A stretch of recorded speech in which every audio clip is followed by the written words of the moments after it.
सो हमारा नेक्स्ट जो टॉपिक है वो है जेडीके जेआरई एंड जेवीएम।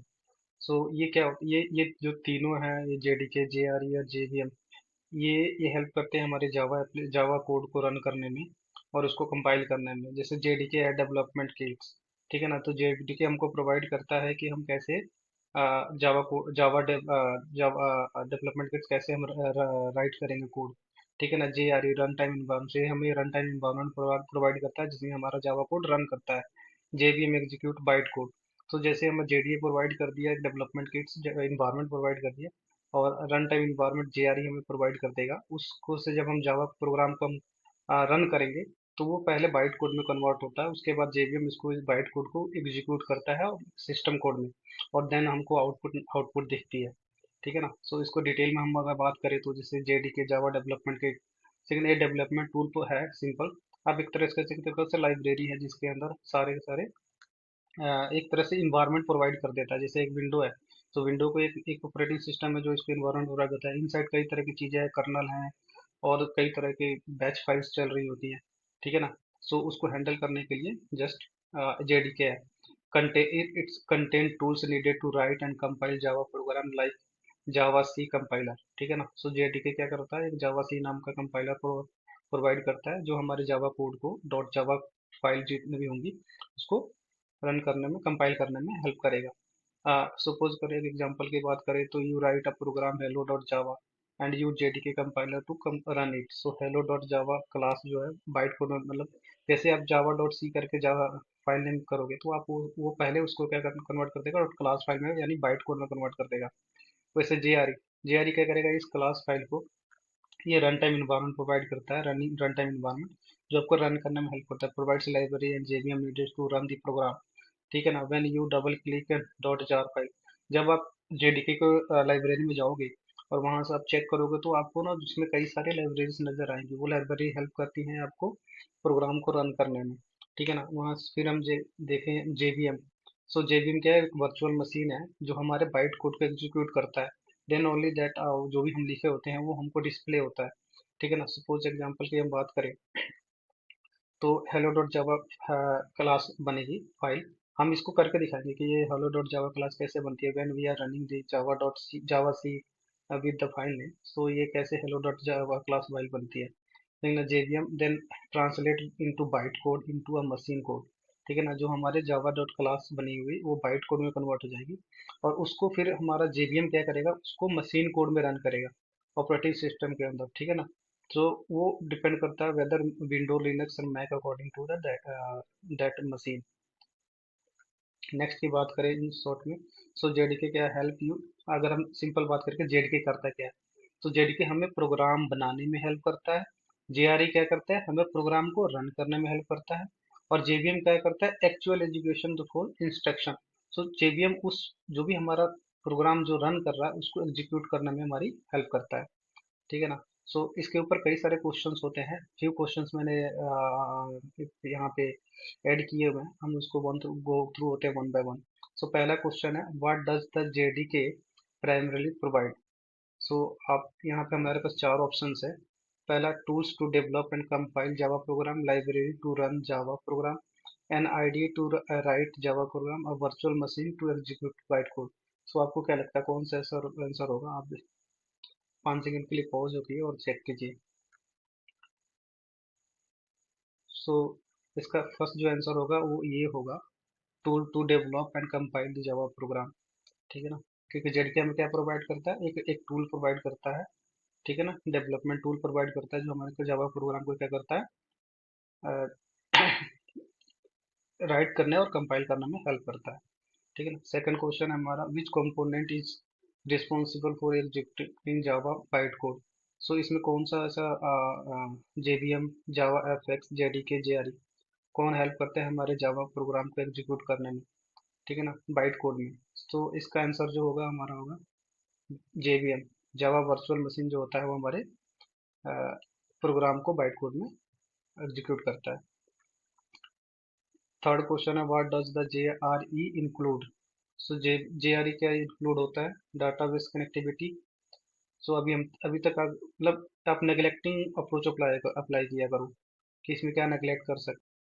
जो नेगलेक्टिव अप्रोच में जैसे कि हमने पढ़ा JRE, सो उसमें हम डाटा बेस कनेक्टिविटी नहीं नहीं पढ़े हैं।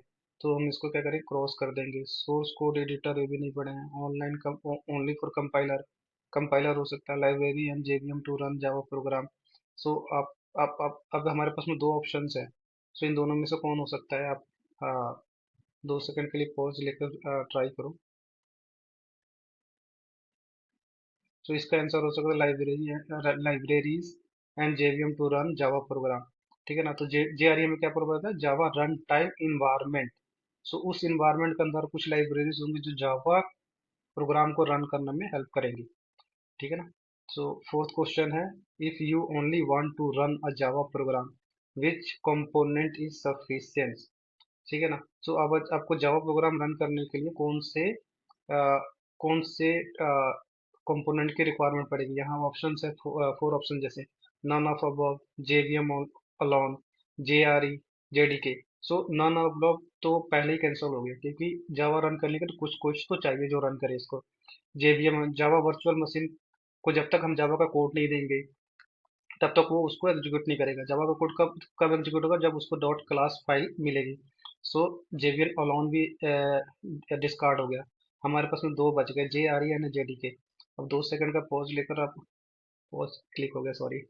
सो ये JRE है, जावा रन टाइम एनवायरनमेंट जो होता है वो हमारी हेल्प करता है जावा प्रोग्राम को रन करने के लिए। ठीक है ना? तो आप अगर JDK आपने इंस्टॉल नहीं किया है तो आप क्या कर सकते हो, आप सिंपल जावा का कोड लिखकर आप एक JRE इंस्टॉल करो, JRE को दे दो। ठीक है ना? वो कंपाइल करके आपको दे देगा। How are JDK, JRE and JVM related? तो ये कैसे रिलेटेड, मतलब एक सीक्वेंस हमें बतानी है। ठीक है ना? ये इंटरव्यू क्वेश्चंस है जो आपको, जो जब आप फ्रेशर होगे तो आपको ये सारी चीजें जो इंटरव्यूअर है वो पूछ लेगा कि आपको इनिशियली जावा के बारे में पता है कि नहीं, उसके कोर फंक्शनलिटी, मतलब JDK, JRE, जैसे कि JVM क्या होते हैं, कैसे रन करते हैं वो, क्या फंडामेंटल्स है इसके। सो जैसे JDK contain JRE, JRE contain JVM। ठीक है ना? फर्स्ट ऑप्शन ये दिया है, JVM कंटेन JDK। ठीक है ना? JDK contain JRE, JRE contain JDK, JDK contain JVM। They are independent and unrelated. So इसमें से अगर हम निग्लेक्ट करें क्या हो सकता है? तो लास्ट डी निग्लेक्ट हो सकता है। उसके बाद ये हो सकता है कि JRE कंटेन JDK। जो हमने क्या पढ़ा था, एक JDK टूल प्रोवाइड होता है जिसके अंदर JRE होता है। सो क्या, तो ये भी हम निग्लेक्ट कर सकते हैं। हमारे पास दो ऑप्शन, JVM। JVM हमें किस काम आता है लास्ट में? हमेशा लास्ट में जब हमारे पास बाइट कोड मिल जाए तो उसको कंपाइल करने के लिए, एग्जीक्यूट करने के लिए मशीन सिस्टम कोड में। तो ये भी निगलेक्ट हो गया। तो हमारा थर्ड ऑप्शन, फर्स्ट ऑप्शन क्या हो सकता है? JDK कंटेंट्स JRE, JDK के अंदर JRE होता है।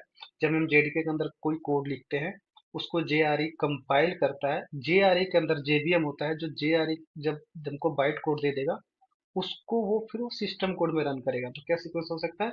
JDK contents JRE, JRE contents JVM। ठीक है ना? सो अगला हमारा जो टॉपिक है वो हम डिस्कस करेंगे कि JDK का सेटअप कैसे करेंगे, कहाँ से डाउनलोड कर सकते हो आप लोग। ठीक है ना? सो हम ये बेसिक चीज़ें करेंगे, बट ये हम नेक्स्ट वीडियो में डिस्कस करेंगे कि कैसे हमको इंस्टॉल करना है, क्योंकि मैं आपको सब चीज़ें करके दिखाऊंगा इसमें। अभी आपको मैं एक छोटा सा चीज़ दिखा देता हूँ कि वो जो जार फाइल की बात चल रही थी JDK की, जिसके अंदर JRE होती है, वो कहाँ पे होती है। ठीक है ना? तो उसके लिए आपको जाना पड़ेगा अपने सिस्टम में। सब कुछ मैंने पहले से इंस्टॉल कर रखा है तो आपको इजीली होगा यहाँ पे आइडेंटिफाई करना।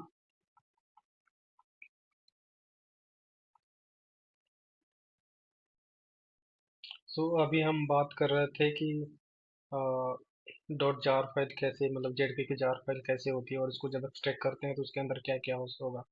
सो जब आप यहाँ पे लिंक दिया हुआ है, जैसे हम इस लिंक पे जाएंगे तो हमको JDK का जो JDK डाउनलोड करने का लिंक मिलेगा, वो मिलेगा, जहाँ से हम ओरेकल से की साइट से डायरेक्टली हम डाउनलोड कर सकते हैं। सो अभी आप जो एक्सपीरियंस है उनको तो पता होगा कि JDK ओरेकल ने जावा 21 से पहले का जो वर्जन है उसको अवेलेबल नहीं रखा है, डिसकंटिन्यू कर दिया है जावा 8 11, ठीक है, 17 को, just for enterprise uses. So but आप इसको थर्ड पार्टी एप्लीकेशन के थ्रू डाउनलोड कर सकते हैं। तो उसके लिए आपको इस एप्लीकेशन पे URL पे जाना पड़ेगा। ये URL मैं डिस्क्रिप्शन में डाल दूंगा, जहाँ से आप ये सारे डिटेल्स ले सकते हो। ठीक है ना? यहाँ पे जाकर आप स्पेसिफिक अगर जावा 8 की फीचर्स को देखना चाहते हो, इम्प्लीमेंट करना चाहते हो, तो आप जाकर वहाँ पे कर सकते हो। जैसे यहाँ पे लिनक्स के लिए हो गया, F9 हो गया, मैक हो गया, विंडो के लिए आपको यहाँ से अवेलेबल हो जाएंगी। तो ये मैं लिंक आप लोगों को दे दूंगा। एक बार जब आप डाउनलोड कर लोगे और इसको इंस्टॉल कर लोगे ना, तो आपको कुछ इस तरह की फाइल नज़र आएगी, आपको सी ड्राइव में। आप स्पेसिफिक ड्राइव में भी इंस्टॉल कर सकते हो, no doubt. But by default जब आप इंस्टॉल करोगे तो सी ड्राइव में जाएगा, तो आपको उसके लिए जाना पड़ेगा सी ड्राइव के अंदर। ठीक है ना। सी ड्राइव के लिए आपको क्या करना पड़ेगा, आप सी ड्राइव में जाओगे, सी ड्राइव में जाने के बाद आपको प्रोग्राम फाइल नज़र आएगा। प्रोग्राम फाइल के अंदर आपको जावा नज़र आएगा। जावा के अंदर आप देखोगे जो भी आपने जावा का वर्जन इंस्टॉल किया होगा, जैसे मैंने पहले से इंस्टॉल किया है जावा 17, तो जावा 17 का एक फोल्डर नज़र आएगा। उसको जब अगर तो आप जीप फाइल एक्सट्रैक्ट करोगे तो एक्सट्रैक्ट करके आपको यहाँ पर रखना पड़ेगा। अदरवाइज आप .exe फाइल करोगे तो ऑटोमेटिकली इंस्टॉलेशन होगी और इंस्टॉल कर देगा। उसके अंदर जाकर देखोगे आप लाइब्रेरीज होंगी, तो उसे कई तरह की लाइब्रेरीज होती है, इसमें फाइल्स होती है जो जावा के जो प्रोग्राम्स है उसको रन करने में हेल्प करता है। यहाँ पे बिन में आप जाओगे तो बिन में कई डीडीएल फाइल होंगी जो इसको इसको हेल्प करती है, सपोर्ट करती है। सो हम इसके बहुत डिटेल में नहीं जाने वाले हैं। जस्ट फॉर नॉलेज आप लोगों को ये बता दिया कि आपको जावा का जेडीके का पाथ कहाँ से मिलेगा। ठीक है ना। और इसके अलावा जब हम जेडीके की सेटअप करने वाले हैं नेक्स्ट न्यू टॉपिक में, जेडीके का सेटअप। सो इसमें क्या होता है कि जब हम जेडीके का सेटअप करते हैं ना, तो हमें कुछ चीज़ों का ध्यान रखना पड़ेगा। ठीक है ना। वो चीज़ें क्या क्या हैं जिन चीज़ों को ध्यान रखनी पड़ेगी, जैसे कि मैंने आपको यूआरएल बता ही दिया, ये मैं डिस्क्रिप्शन में भी डाल दूंगा। सो आप डाउनलोड करने के बाद, इंस्टॉल करने के बाद ना, आपको कुछ इन्वायरमेंट वेरिएबल की सेटिंग करनी पड़ती है। देन ओनली आपका जो प्रोग्राम है वो रन करेगा। ठीक है ना। सो उसको सेटअप करने के लिए क्या करना पड़ता है, यहाँ पे जैसे ये डिस्क्रिप्शन पूरी लिखी होगी इस वीडियो के एंड में। आपको आपका जेडीके का जो बिन का पाथ होता है वो आपको इन्वायरमेंट वेरिएबल में, मतलब एक सिस्टम जो इन्वायरमेंट वो है उनका सेटअप करनी पड़ती है, ताकि वहाँ से जब आप फाइल एग्जीक्यूट करो तो वहाँ से वो आपका बिन फाइल रीड कर सके कहाँ पे पड़ी हुई है। ठीक है ना। उसके लिए दो चीज़ें करनी पड़ती है, एक पाथ वेरिएबल सेट करने पड़ते हैं, एक जावा होम कि जावा कहाँ से जेडीके कहाँ से फाइंड आउट करेगा। सो वो कैसे करना है, उसके लिए आपको हमको जाना पड़ेगा दोबारा से फाइल मैनेजर में, है ना। फाइल मैनेजर में ना जाकर आप जाओगे, यहाँ पे सिंपल आप फाइंड आउट कर सकते हो इन्वायरमेंट, जिनके पास विंडो है। ठीक है ना, एडिट इन्वायरमेंट नाम का, एडिट सिस्टम इन्वायरमेंट। ठीक है ना। तो आप यहाँ पे देखोगे इस चीज़ को पैरेलली। सो क्या हो रहा है, कह रहा है कि जाओ पाथ, पहले इन्वायरमेंट वेरिएबल में जाओ, और यहाँ पे जाकर आप, सॉरी, यहाँ पे जाके आप इन्वायरमेंट वेरिएबल में जाना पड़ेगा। यहाँ पे आपको एक पाथ नजर आएगा, पाथ में देखोगे तो मैंने पहले ऑलरेडी दे रखा हुआ है जावा होम बिन। और जावा होम इसलिए आ रहा है और स्लैश बिन इसलिए आ रहा है क्योंकि मैंने जो है यहाँ पे जावा होम नाम का एक बनाया हुआ वेरिएबल, पाथ सिस्टम वेरिएबल, जिसके अंदर मैंने जेडीके का पाथ दे रखा है। तो इस तरह से आपको डायरेक्ट, मतलब अगर फर्स्ट आप जावा होम का पाथ दे देना, जैसे यहाँ जावा होम का पाथ दे देना। ठीक है ना। और जो जहाँ भी आपका जेडीके पड़ा हुआ उसका पाथ उठा के कॉपी करके और इसके अंदर पेस्ट कर देना, आपको अपने जावा होम के अंदर। ठीक है। उसके बाद आपको कुछ नहीं करना है, आप ये जावा होम सेलेक्ट करके आप यहाँ पाथ पे जाके आप ऐसे करके दे सकते हो। अगर ऐसे नहीं देना है तो आप डायरेक्ट वो पाथ स्लैश बिन तक का उठा के यहाँ से, यहाँ से आप उठा सकते हो डायरेक्टली बिन का पाथ, और वो आप यहाँ पे दे सकते हो पाथ के अंदर। सो आपको बिन के सारे ये पाथें उठानी पड़ेंगी कॉपी करके, और फिर यहाँ पे डायरेक्ट आप इसकी जगह पेस्ट कर सकते हो। तो इस तरह से आपका जो जावा है वो चलने लगेगी। So next